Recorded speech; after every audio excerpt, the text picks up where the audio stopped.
ഇനി അങ്ങോട്ടും പോസിറ്റീവ് മാത്രമായിരിക്കും എന്നുള്ള പ്രതീക്ഷകളോടുകൂടി പുതിയൊരു ജീവിതത്തിലേക്ക് കാലെടുത്ത് വെക്കാൻ പോകുന്നു. ലൈഫിൽ അനുഭവിക്കാത്ത പലർക്കും ഇത് തെറ്റാണെന്ന് തോന്നും. എന്നാൽ ലൈഫിൽ അനുഭവിച്ചവർക്കും നമുക്ക് മുമ്പിൽ അനുഭവങ്ങൾ കാണുന്നവർക്കും തീർച്ചയായിട്ടും ഇത് ശരിയാണ്. കുടുംബം നയിക്കാൻ പുരുഷനേക്കാളും കഴിവ് സ്ത്രീക്കാണെന്ന് ഞാൻ പറഞ്ഞാൽ നിങ്ങളത് നിഷേധിക്കുക. എന്നാൽ സ്ത്രീ മരണപ്പെട്ടു പോയാൽ ആ കുടുംബം തകർന്നു പോകും. ഇന്നെന്റെ വെഡിങ് ആനിവേഴ്സറിയാണ്, നിങ്ങളെല്ലാവരും വിഷ് ചെയ്യണം എന്നൊന്നും ഒരിക്കലും ഞാൻ പറയും. ഇപ്പൊ ഉമ്മയും വാപ്പയൊക്കെ മരിച്ചില്ലേ, ഇനിയിപ്പോൾ നീ ഇങ്ങോട്ട് വരലൊന്നും ഉണ്ടാവില്ല അല്ലേ എന്ന് ചോദിച്ചിട്ടോ. ഹലോ ഹൈഡിയേഴ്സ്, എന്നൊരു ഡൈൻമൈ ലൈഫാണ്. പുലർച്ചെ എണീറ്റ് കുളിയും നനയൊക്കെ കഴിഞ്ഞ് ബ്രേക്ക്ഫാസ്റ്റൊക്കെ ഉണ്ടാക്കി ഇന്ന് പർച്ചേസിന് പോകാൻ വിചാരിച്ചിട്ടാട്ടോ. രാത്രി ഫുള്ളായിട്ട് മഴയായിരുന്നു, നേരം വെളുത്തപ്പോഴും നല്ല മഴ. അപ്പോൾ ഈ മഴ ദിവസങ്ങളിലെല്ലാം നമുക്ക് പുറത്ത് പോകാനൊക്കെ ഒരു മടി പിടിച്ചൊരു ദിവസമായിരിക്കുമല്ലോ. അപ്പോൾ ഇന്ന് പോകണ്ടെന്ന് വെച്ചു. അപ്പോൾ ഇന്ന് പർച്ചേസിനോടില്ലെങ്കിൽ നമുക്ക് ഉച്ചയ്ക്ക് ഫുഡ് വേണമല്ലോ. അപ്പോൾ നമ്മളിലുള്ള സാധനങ്ങളൊക്കെ വെച്ച് ഒന്ന് തട്ടിക്കൂട്ടാന്ന് വെച്ചു. അപ്പോൾ അത് നിങ്ങളെയും കൂടി കാണിക്കാവേ.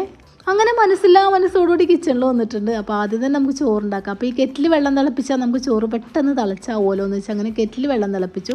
ഞാൻ എന്ത് ജോലി ചെയ്യുമ്പോഴും നമുക്ക് ഈസി ആയിട്ടുള്ള ജോലി ആട്ടോ ചെയ്യാൻ നോക്കുക. കാരണം അങ്ങനെ ചെയ്യുമ്പോൾ നമുക്ക് ഈ ഒരു സമയം വേറെ എന്തെങ്കിലുമൊക്കെ ആവശ്യങ്ങൾക്ക് വേണ്ടി ഉപയോഗിക്കാം. അപ്പോൾ ഇനി ചോറുണ്ടാക്കി കറി ഉണ്ടാക്കി എന്ന് പറഞ്ഞ് നിങ്ങൾ വിലപ്പെട്ട സമയം ഞാൻ ബോറടിപ്പിക്കുന്നില്ല. അപ്പോൾ എനിക്ക് ശരിയെന്ന് തോന്നുന്ന കുറച്ച് കാര്യങ്ങളാണ് ഞാനിവിടെ സംസാരിക്കുന്നത്. ഇപ്പോഴത്തെ ഒരു ജനറേഷൻ അനുഭവിക്കുന്നതും മുന്നത്തെ ഒരു ജനറേഷൻ അനുഭവിച്ചതുമായിട്ടുള്ള ഒരു ടോപ്പിക്ക് നമുക്ക് ഇന്നിവിടെ സംസാരിക്കാവേ. ഒരു കുടുംബം നയിക്കാൻ പുരുഷനേക്കാളും കഴിവ് സ്ത്രീക്കാണെന്ന് ഞാൻ പറഞ്ഞാൽ നിങ്ങളത് നിഷേധിക്കുമല്ലേ? കുറച്ച് പേരെങ്കിലും നിഷേധിക്കുമല്ലേ? ഒട്ടും ആലോചിക്കാതെ ഒരു മറുപടി പറയരുത്. നമുക്കിടയിലുള്ള ബന്ധങ്ങളും കുടുംബങ്ങളും ജീവിതങ്ങളും ഒക്കെ കണ്ട് അതിനെ വിലയിരുത്തി വേണം കേട്ടോ അതിനൊരു മറുപടി പറയാൻ. ഒരു പുരുഷൻ മരണപ്പെട്ടു പോയാലും ഒരു പുരുഷൻ ഉപേക്ഷിക്കപ്പെട്ടു പോയാലും ആ സ്ത്രീ ആ കുടുംബം ഉത്തരവാദിത്തത്തോടെ കൊണ്ടുപോകുന്നു. എന്നാൽ സ്ത്രീ മരണപ്പെട്ടു പോയാൽ ആ കുടുംബം തകർന്നു പോകുന്നു. ലൈഫിൽ അനുഭവിക്കാത്ത പലർക്കും ഇത് തെറ്റാണെന്ന് തോന്നും. എന്നാൽ ലൈഫിൽ അനുഭവിച്ചവർക്കും നമുക്ക് മുമ്പിൽ അനുഭവങ്ങൾ കാണുന്നവർക്കും തീർച്ചയായിട്ടും ഇത് ശരിയാണ്. കാരണം ഒരു സ്ത്രീ ഒരിക്കലും പിന്നീട് ഒരു പുനർവിവാഹം ചെയ്യണില്ല. ഇനി അഥവാ ചെയ്താൽ തന്നെ നമ്മളെ മക്കളെ കൂട്ടിപ്പിടിക്കാൻ 98% സ്ത്രീകളും ശ്രമിക്കാറുണ്ട്.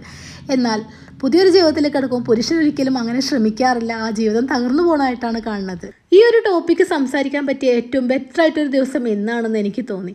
പൊന്നും പട്ടും പൂവും ഒക്കെ ചൂടി ഒരുപാട് പ്രതീക്ഷകളും മോഹങ്ങളും സ്വപ്നങ്ങളും ഒക്കെ ആയിട്ട് പുതിയൊരു ജീവിതത്തിലേക്ക് പ്രതീക്ഷകളോടുകൂടി നെഗറ്റീവായിട്ട് യാതൊരുവിധ പ്രതീക്ഷകളും ഇല്ല. നമ്മുടെ ലൈഫിൽ നടന്നതെല്ലാം ഇതുവരെ പോസിറ്റീവാണ്. ഇനി അങ്ങോട്ടും പോസിറ്റീവ് മാത്രമായിരിക്കും എന്നുള്ള പ്രതീക്ഷകളോടുകൂടി പുതിയൊരു ജീവിതത്തിലേക്ക് കാലെടുത്ത് വെക്കാൻ പോകുന്ന ഒരു 15 വയസ്സുകാരിയെ എനിക്കിവിടെ കാണാൻ പറ്റും. ഇനിയിപ്പോൾ ആ 15 വയസ്സുകാരി ആരാന്ന് ആലോചിച്ച് നിങ്ങളാരും ടെൻഷൻ അടിക്കേണ്ട, അത് ഞാൻ തന്നെയാണ്. ഇന്നെൻ്റെ വെഡിങ് ആനിവേഴ്സറിയാണ്, നിങ്ങളെല്ലാവരും വിഷ് ചെയ്യണം എന്നൊന്നും ഒരിക്കലും ഞാൻ പറയില്ല. നിങ്ങൾക്ക് മുമ്പിൽ എത്തിക്കുന്ന പല ടോപ്പിക്കിനും ഉദാഹരണമായിട്ട് എനിക്ക് എൻ്റെ ഒരു ലൈഫിനെ തെളിവ് സഹിതം നിങ്ങൾക്ക് മുമ്പിൽ എത്തിക്കാൻ പറ്റും.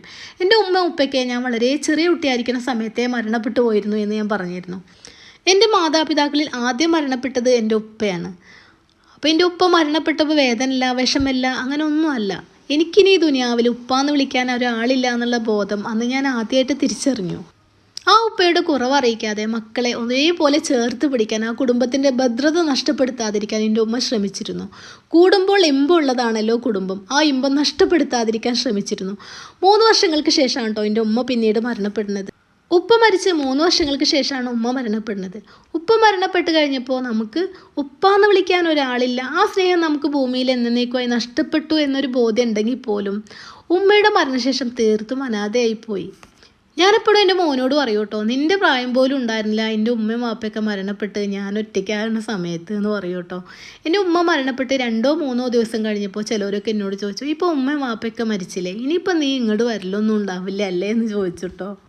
ആദ്യമായിട്ട് ആ ചോദ്യം ചോദിച്ച 2 വ്യക്തികളാണ്. ആ 2 വ്യക്തികൾ എനിക്ക് നല്ല ഓർമ്മ ഉണ്ട് കേട്ടോ. എന്ന് വെച്ചാൽ ഞാൻ അവരോട് വൈരാഗ്യം തീർക്കാനോ ദേഷ്യം കാണിക്കാനോ ഒന്നും പോകാറില്ല. അവർ പറഞ്ഞ സത്യമാണല്ലോ, ഉമ്മയും വാപ്പയൊക്കെ മരണപ്പെട്ട് കഴിഞ്ഞാൽ പിന്നെ നമ്മൾ ആ വീട്ടിൽ നമ്മൾ അധികപ്പറ്റ, പിന്നെ നമ്മളവിടെ അവർക്ക് ആവശ്യമില്ല. പക്ഷെ നമ്മൾ ആ പകച്ചു പോകുമ്പോഴും നമ്മൾ മനസ്സിലാക്കുകയാണ് നമ്മൾ തീർത്തും ഒറ്റപ്പെട്ടു. ഇനി നമുക്ക് സഹായത്തിനോ നമുക്ക് സങ്കടം പറയാനോ നമ്മളൊന്ന് സ്നേഹിക്കാനോ ചേർത്ത് പിടിക്കാനോ ഞാനുണ്ടെന്ന് പറയാനോ ആരും ഈ ദുനിയാവിലില്ല എന്ന് നമ്മൾ മനസ്സിലാക്കുകയാണ്. ഞാനും അത് മനസ്സിലാക്കി. ഒരുപാട് വർഷങ്ങൾക്ക് മുന്നേയുള്ള ഓർമ്മകളാണെങ്കിൽ പോലും അതിപ്പോഴും എന്നെ വല്ലാണ്ട് അങ്ങ് ചുട്ടുപൊള്ളിക്കുന്ന ഒരു ഓർമ്മയായി കിടക്കണം. അപ്പോൾ ഇപ്പോൾ ഞാൻ ഇനി അതിനെക്കുറിച്ച് സംസാരിച്ചാൽ ശരിയാവില്ല. കാരണം നമുക്ക് വിഷമമുണ്ടെങ്കിൽ അത് മറ്റുള്ളവരെ വിഷമിപ്പിക്കണതിൽ അർത്ഥമില്ലല്ലോ. അപ്പോൾ ഇനി നമുക്ക് പെട്ടെന്ന് നമ്മളെ കിച്ചണിലോട്ടൊന്ന് മടങ്ങി വരാവേ. അപ്പോൾ കിച്ചണിലൊന്നും ഒരുപാട് സംഭവങ്ങളൊന്നും വെക്കാനില്ല കേട്ടോ. കാരണം ഞാൻ മുന്നേ പറയാറുണ്ടല്ലോ, ചില ദിവസങ്ങളൊന്നും നമ്മൾ ഉണ്ടാവാറില്ല. ഇപ്പോൾ ഇന്നും നമ്മൾ ഉണ്ടാവും എന്ന് ഉറപ്പിച്ചൊരു ദിവസമല്ല. അപ്പോൾ ഉള്ളതൊക്കെ വെച്ചിട്ടൊരു തട്ടിക്കൂട്ട് ഫുഡാണ് കേട്ടോ ഉണ്ടാക്കണേ. അപ്പോൾ ഫ്രിഡ്ജിൽ കുറച്ച് ചീര ഇരിക്കുന്നുണ്ട്. അപ്പോൾ നമുക്ക് ആ ചീര വെച്ചിട്ട് തേങ്ങ അരച്ചിട്ട് പരിപ്പൊക്കെ ഇട്ടൊരു കറി വെക്കാമെന്നാണ് കേട്ടോ വിചാരിച്ചിട്ടുള്ളത്. അപ്പോൾ ചീര നമ്മളിത് കട്ട് ചെയ്ത് വെച്ചിട്ടുണ്ട്. അപ്പോൾ അതൊന്ന് കഴുകി നമ്മളിത് പരിപ്പ് വേവിച്ച് വെച്ചിട്ടുണ്ട്. അപ്പോൾ അതിലോട്ട് കുറച്ച് തേങ്ങ അരച്ച് വയ്ക്കാം. പരിപ്പും ചീരയും തേങ്ങ അരച്ച് വെക്കണം എനിക്ക് നല്ല ഇഷ്ടമാണ് കേട്ടോ. നിച്ചുമോനും ഇഷ്ടമാണ്, മറ്റുള്ളവർക്ക് അത്ര വലിയ ഇഷ്ടമൊന്നുമില്ല. പക്ഷേ എനിക്ക് ബ്ലഡ് കുറവുള്ള കാരണം തന്നെ ചീര എവിടെ കണ്ടാലും മോനിങ്ങനെ വാങ്ങിക്കും കേട്ടോ. അപ്പോൾ ഞാൻ പറയും വേണ്ട, അത് ഒരുപാട് സമയം പിടിക്കും ക്ലിയർ ചെയ്തെടുക്കാൻ, വേണ്ടാന്ന് പറയും. അപ്പോൾ അവൻ പറയും ഞാൻ ശരിയാക്കി തരാമെന്ന് പറയും കേട്ടോ. അങ്ങനെ അവൻ വാങ്ങിച്ചു കൊണ്ടുവന്ന് അവൻ തന്നെ കട്ട് ചെയ്ത് ഫ്രിഡ്ജിൽ വെച്ചതാണ് കേട്ടോ. അപ്പോൾ ഞാൻ എടുത്തിട്ട് കറി വെക്കണം മാത്രമേ ഉള്ളൂ. പിന്നെ തേങ്ങയൊക്കെ ഓൾറെഡി നമ്മൾ ഒരുപാട് ചിരകി എടുത്ത് വെക്കാറുണ്ട്. അപ്പോൾ അതൊന്നും അപ്പക്കപ്പം ചെയ്യേണ്ട ആവശ്യമില്ല. ചില വിഷയങ്ങളെക്കുറിച്ചൊക്കെ സംസാരിക്കുമ്പോൾ ഞാൻ ആ ഒരു അവസ്ഥയ്ക്ക് വന്നു പോണ പോലെ എനിക്ക് തോന്നും കേട്ടോ. അപ്പോൾ ഇപ്പോൾ ഓക്കെയാണ്. അപ്പോൾ ഇനി നമുക്ക് ആ ടോപ്പിക്കിലൊക്കെ തിരിച്ചു വരാവേ. അപ്പോൾ ചിലരൊക്കെ എന്നോട് ചോദിക്കും, നിങ്ങൾ ബ്രദറിനോട് പിണക്കാണോ, അങ്ങോട്ട് പോവാറില്ലേ എന്നൊക്കെ ചോദിക്കാൻ കേട്ടോ. ഞാനങ്ങനെ ആരോടും പിണക്കം കാര്യങ്ങളൊന്നും ഇല്ല കേട്ടോ. കാരണം ഞാൻ ഇപ്പോഴേക്കൊക്കെ പോവാറുണ്ട്, അല്ലെങ്കിൽ വിളിക്കാറുണ്ട്, അങ്ങനെയൊക്കെയാണ്. പിന്നെ എൻ്റെ വീട്ടിലല്ലാതെ വേറൊരു വീട്ടിൽ ഞാൻ രാത്രി ഇറങ്ങിയിട്ട് ഒരുപാട് വർഷങ്ങളായിട്ടുണ്ടാവും. പിന്നെ അത് എവിടെയെങ്കിലുമൊക്കെ രാത്രി ഇറങ്ങണമെങ്കിൽ നമ്മളെപ്പോഴെങ്കിലുമൊക്കെ ടൂർ കിട്ടുമോ അല്ലെങ്കിൽ ലോഡ്ജിലും മാത്രമായിരിക്കും കേട്ടോ. അങ്ങനെ ആരോടും പിണക്കം അങ്ങനെ ഒന്നുമില്ല കേട്ടോ. എനിക്ക് ആരോടും അങ്ങനെ പിണക്കമൊന്നുമില്ല. ഞാൻ ഈടായിട്ട് എനിക്ക് നല്ല വയ്യാതായൊരു സമയം ഉണ്ടായിരുന്നു കേട്ടോ. അപ്പോൾ പലരും ഇങ്ങനെ പറയും ആരെങ്കിലുമൊക്കെ എന്തെങ്കിലുമൊക്കെ ചെയ്തതായിരിക്കും. അങ്ങനെയൊക്കെ പൊതുവേ ചിലർക്കൊരു വിശ്വാസം ഉണ്ടല്ലോ. എനിക്ക് ആ വിശ്വാസമൊന്നുമില്ല, എന്നാലും ചിലർക്കൊക്കെ അങ്ങനെ ഒരു വിശ്വാസം ഉണ്ടല്ലോ. അപ്പോൾ ഞാൻ ആ പറഞ്ഞവരോട് ഞാൻ എന്താ പറഞ്ഞത്, എനിക്കങ്ങനെ ശത്രുക്കളൊന്നുമില്ല. കാരണം ഞാൻ ആരെയും ശത്രുവശത്ത് നിർത്താറില്ല. കാരണം ഇനിയിപ്പോൾ ഒരാളെ നമുക്കിഷ്ടമല്ല, ആളോട് നമ്മൾ ഒരിക്കലും യോജിച്ചു പോകില്ല എന്ന് തോന്നുകയാണെങ്കിൽ പോലും ഞാൻ അയാളെ ശത്രുവാക്കാൻ ശ്രമിക്കാറില്ല. നല്ല രീതിയിൽ പറഞ്ഞ് പതുക്കെ അങ്ങ് അവസാനിപ്പിക്കുക ആ ടോപ്പിക്ക്, അത്രയേ ഉള്ളൂ. എന്നാലും ശത്രുവശത്ത് നിർത്താറില്ല. കാരണം ഇതൊരു വലിയ കാര്യമാണെന്ന് ഞാൻ പറയണില്ല. നമുക്കെന്തിനാണ് ഇവിടെ ശത്രുക്കൾ ആവശ്യമില്ലല്ലോ. ഒരൊറ്റ കാഴ്ചപ്പാടിൽ ഒരിക്കലും നമ്മൾ ഒരാൾക്ക് അഹങ്കാരമാണ് എന്നൊന്നും ഒരിക്കലും നമ്മൾ വിലയിരുത്തരുത്. എനിക്ക് തന്നെ ഒരുപാട് കമൻറ്റ് വരാറുണ്ട്, എനിക്ക് ഭയങ്കര പണത്തിൻ്റെ അഹങ്കാരമാണ്, ഭയങ്കര തണ്ടാണ് എന്നൊക്കെ പറഞ്ഞ് ഒരുപാട് കമൻറ്റ് വരാറുണ്ട് കേട്ടോ. പക്ഷെ എന്നെ സംബന്ധിച്ച് ഞാൻ എല്ലാ അവസ്ഥയിൽ കൂടിയും കടന്നു പോയിട്ടുണ്ട്. എല്ലാം നിസ്സഹായിട്ടുള്ള പല അവസ്ഥകളിൽ കൂടിയും കടന്നു പോയത് കാരണം എനിക്കൊരിക്കലും അഹങ്കരിക്കാൻ തോന്നിയിട്ടില്ല. അഹങ്കരിക്കാൻ മാത്രം നമുക്ക് എന്താ ഉള്ളത്? ഇനി മറ്റുള്ളവർക്ക് എന്നെ കാണുമ്പോൾ അങ്ങനെ തോന്നുന്നുണ്ടോ എന്ന് എനിക്കറിയില്ല. എൻ്റെ ഒരു മനസ്സിൻ്റെ ഉള്ളിൽ എനിക്കൊരിക്കലും അഹങ്കാരം തോന്നാറില്ല. നമ്മളൊക്കെ മനസ്സിൽ ഞാൻ ആരൊക്കെയാണെന്നുള്ള ചെറിയൊരു അഹങ്കാരം വരുമ്പോൾ ഒരു നിമിഷം നമ്മളൊന്ന് ചിന്തിക്കുക. ഒരു ചെറിയ ശ്വാസത്തിൻ്റെ ബലത്തിലാണല്ലോ നമ്മളിങ്ങനെ അഹങ്കരിക്കുന്നത്. ആ ഒരു നിമിഷം അതങ്ങ് നിലച്ചാൽ തീർന്നു. അത്രയേ ഉള്ളൂ നമ്മൾ ഓരോരുത്തരും.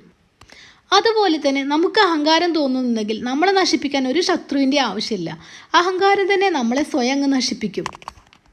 പലരും എന്നോട് പറയൂട്ടോ, നീ അങ്ങോട്ട് ചെല്ലണം, എന്നിട്ട് ആ ബന്ധം നിലനിർത്തണം, നീയാണ് ഇനിയുള്ള ബന്ധം നിലനിർത്തേണ്ടത് എന്നൊക്കെ പറയട്ടോ. ഞാൻ അവരെ ബുദ്ധിമുട്ടിക്കാൻ അങ്ങനെ പോവാറൊന്നുമില്ല. എൻ്റെ വിഷമങ്ങളൊന്നും പറയാറുമില്ല. കാരണം എന്ന് വെച്ച് പിണക്കോ കാര്യങ്ങളോ ഒന്നും അതും ഇല്ല കേട്ടോ. അവർക്കും അവരുടേതായ ജീവിതവും കുടുംബവും കുട്ടികളും ഒക്കെ ഇല്ലേ. നമ്മളെപ്പോഴും അവരിങ്ങനെ പോയി ബുദ്ധിമുട്ടിക്കാൻ പാടുണ്ടോ? ഞാൻ എൻ്റെ കാര്യങ്ങളൊക്കെ ഞാൻ സ്വയം ചെയ്യും, അങ്ങനെയാണ് കേട്ടോ. പക്ഷെ എന്നോട് പലരും അത് പറഞ്ഞ് തർക്കിക്കാറുണ്ട് കേട്ടോ. അപ്പോൾ ഈ ഇടയായിട്ട് ഞാൻ അവരൊരു സ്റ്റാറ്റസ് കണ്ടു കേട്ടോ. കാരണം ഉമ്മ വാപ്പയെ നഷ്ടപ്പെട്ടു പോയാൽ പെൺമക്കൾക്കാണ് കയറി ചെല്ലാൻ ഇടയില്ലാത്തതെന്നൊക്കെ പറഞ്ഞിട്ട്. അപ്പോൾ ഞാൻ മനസ്സിലാക്കിയതുപോലെ അവരും അത് മനസ്സിലാക്കി. ഞാനെപ്പോഴും പറയണ പോലെ തന്നെ നമ്മളൊക്കെ ലൈഫിൽ നമുക്ക് അനുഭവങ്ങൾ വരുമ്പോഴാണ് ചില കാര്യങ്ങളൊക്കെ നമുക്ക് യാഥാർത്ഥ്യമാവുള്ളൂ. അല്ലാതെ മറ്റൊരാളെ ലൈഫിൽ നോക്കി നമുക്ക് പലതും പറയാൻ പറ്റും. നമ്മൾ ബന്ധം നിലനിർത്തണമെന്നോ അതല്ലെങ്കിൽ നമ്മളാണ് താന്നു കൊടുക്കേണ്ടതോ എന്നൊക്കെ നമുക്ക് പറയാൻ പറ്റും. പക്ഷെ ചില ബന്ധങ്ങൾ നഷ്ടപ്പെട്ടു പോയാൽ പിന്നെ നഷ്ടപ്പെട്ടതാ. എത്ര നമ്മൾ ശ്രമിച്ചാലും ചിലതൊന്നും നമുക്ക് തിരിച്ചെടുക്കാൻ പറ്റില്ല. അതിൽപ്പെട്ടതാണ് നമ്മളെ മാതാപിതാക്കൾ. ഒരിക്കലും നമുക്ക് നികത്താൻ പറ്റാത്തൊരു നഷ്ടമാണ്. അതുപോലെ തന്നെ നമ്മളെ പെൺമക്കളെ എത്ര രാജകുമാരിയായിട്ട് വാഴ്ത്തിയാലും ഒരു പെൺകുട്ടിയുടെ ഭാഗ്യനിർഭാഗ്യങ്ങൾ നിർണ്ണയിക്കുന്നത് ഒരു വിവാഹബന്ധത്തിലൂടെയാണ്. അതിനാണ് വിധി എന്നൊക്കെ നമ്മൾ പറയും. എന്നാലും കുറച്ചൊക്കെ വിധിയെ നമ്മൾ മറികടക്കാൻ നമ്മൾ ശ്രമിക്കണം കേട്ടോ. അല്ലാതെ എല്ലാം നമ്മൾ വിധിക്ക് വിട്ടു കൊടുക്കരുത്. അങ്ങനെ നമ്മളെ കിച്ചണിൽ ഉള്ളതുകൊണ്ട് ഒപ്പിച്ചിട്ടുള്ള കുക്കിങ്ങൊക്കെ കഴിഞ്ഞു. അപ്പോൾ നമ്മളെ വീടായാലും നമ്മളെ മതിലായാലും നമ്മളെ ഗേറ്റായാലും എല്ലാം നമ്മൾ വൈറ്റാണ് ചെയ്തിട്ടുള്ളത്. അപ്പോൾ നമ്മൾ ചളി വിളിച്ചാൽ പ്രയാസമാണ് കേട്ടോ മഴ പെയ്യുമ്പോൾ. അപ്പോൾ ഇടയ്ക്കൊക്കെ നമ്മളിങ്ങനെ പ്രഷർ വാഷ് വെച്ചിട്ട് നമ്മളിത് അങ്ങനെ ചളിയൊക്കെ കളയും കേട്ടോ. അപ്പോൾ ഈ ഒരു പെയിൻറ്റിൻ്റെ കാര്യം പറയുകയാണെന്നുണ്ടെങ്കിൽ പെയിൻറ്റിൻ്റെ പരസ്യമൊന്നും അല്ല കേട്ടോ. നമ്മളെപ്പോഴും പെയിൻറ്റ് വെച്ചാൽ നമ്മൾ സാധാ പെയിൻറ്റ് യൂസ് ചെയ്യാൻ ശ്രമിക്കാറുണ്ട്. അപ്പോൾ ഇവിടെ പെയിൻറ്റിന് ഒരുപാട് റേറ്റ് ആയിട്ടോ. അപ്പോൾ ഞാനന്ന് ഷംനാസിനോട് അന്നിങ്ങനെ തല്ലുണ്ടാക്കിട്ടോ, എനിക്ക് എന്തിന് അത്രയും റേറ്റ് കൂടെ പെയിൻറ്റ് വാങ്ങി, പെയിൻറ്റിങ്ങിന് സംഖ്യ ആയിട്ടുണ്ടെന്ന് പറഞ്ഞിട്ടോ. പക്ഷെ അതിപ്പോൾ വളരെ ഒരു ഉപകാരമായിട്ടോ. കാരണം നമുക്കിത് ഇങ്ങനെ കഴുകാൻ പറ്റിയ പെയിൻ്റ് ആയത് കാരണം മതിലിലായാലും ഗേറ്റിലായാലും നമ്മൾ വീടിനായാലും കൊടുത്തിട്ടുള്ളത് നമുക്ക് വാഷ് ചെയ്യാൻ പറ്റിയ പെയിൻ്റ് ആട്ടോ. അപ്പോൾ അതുകൊണ്ട് തന്നെ നമ്മൾ ഈ ഒരു പ്രഷർ വാഷർ ഒന്ന് പിടിച്ചാൽ ചളിയൊക്കെ ഒറ്റയടിക്കാണ് പോയി കിട്ടും. അപ്പോൾ നമുക്ക് വീണ്ടും ഇത് വൈറ്റായിട്ട് തന്നെ ഇരിക്കും കേട്ടോ. അപ്പോൾ അത് വലിയൊരു അനുഗ്രഹമായിട്ട് ഇപ്പോൾ തോന്നി. അല്ലെങ്കിൽ നമ്മൾ കുറേ കാശ് കളഞ്ഞ് പെയിൻറ്റിംഗ് ഒക്കെ ചെയ്ത് നമുക്ക് പിന്നെ ചളി പിടിച്ചാൽ പോണില്ലെങ്കിൽ അത് ബുദ്ധിമുട്ടല്ലേ. അപ്പോൾ വീടിൻ്റെ ഉള്ളിലായാലും ശരി ചെറുതായിട്ടൊന്ന് തുടച്ചാൽ ഒന്ന് കഴുകിയാൽ ഒക്കെ നല്ല ആദ്യത്തെ പോലെ തന്നെ അതേ ഫിനിഷിങ്ങോടുകൂടി നിൽക്കുന്നുണ്ട് കേട്ടോ. അങ്ങനെ നമ്മളിത് ആഴ്ചയിൽ ഒരു പ്രാവശ്യം, ഇപ്പോൾ മഴക്കാലമൊക്കെ അല്ലേ, അപ്പോൾ ആഴ്ചയിൽ ഒരു പ്രാവശ്യം ഇതുപോലെ അങ്ങ് കഴുകി വൃത്തിയാക്കും കേട്ടോ. അപ്പോൾ നല്ല ആദ്യത്തെ ആ ഒരു ഫിനിഷിങ്ങോട് കൂടി തന്നെ ഇപ്പോഴും നിൽക്കുന്നുണ്ട് കേട്ടോ. അപ്പോൾ വൈറ്റ് ചെയ്തപ്പോൾ എനിക്ക് നല്ല പേടിയായിരുന്നു, വൈറ്റ് ആകെ ഒന്നും അല്ലാണ്ടായി പോകുമെന്നുള്ള പേടിയൊക്കെ ഉണ്ടായിരുന്നു. ഇപ്പോൾ അതൊക്കെ മാറി. അങ്ങനെ ആ ഫുഡൊക്കെ കഴിച്ചു. അപ്പോൾ വിഭവസമൃദ്ധമായ ഒരു ഊണൊന്നുമില്ല, അതുകൊണ്ട് തന്നെ വീഡിയോയിലൊന്നും കാണിച്ചിട്ടില്ല. അങ്ങനെ നമ്മൾ ഷോപ്പിൽ പോവുകയാണ്. ഇനി കുറച്ച് വീഡിയോസും കാര്യങ്ങളൊക്കെ ചെയ്യാനുണ്ട്. അപ്പോൾ ഈ വീഡിയോ ഞാനിവിടെ വൈൻഡപ്പ് ചെയ്യാണ്. വീഡിയോ ഇഷ്ടപ്പെട്ടാൽ ലൈക്ക് ചെയ്യാനും ഷെയർ ചെയ്യാനും സബ്സ്ക്രൈബ് ചെയ്താൽ കാണുന്ന കൂട്ടുകാരൻ പ്ലീസ് ഒന്ന് സബ്സ്ക്രൈബ് ചെയ്ത് സപ്പോർട്ട് ചെയ്യാനും മറക്കല്ലേ.